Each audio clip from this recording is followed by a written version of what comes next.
I'm Cynthia Busse, and here's my 1-minute tip of the day. Thieves oil, a blend of cinnamon bark and clove and other oils that make a really good antiviral, antibacterial recipe.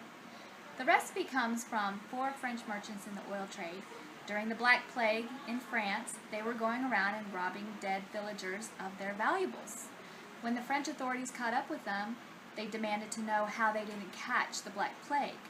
Well, they were using this blend of oils to protect themselves. So my tip of the day is put a drop of this oil on the bottom of your feet morning and night to protect you and your family from all the viruses and bacteria that are growing around. Take back your health, America.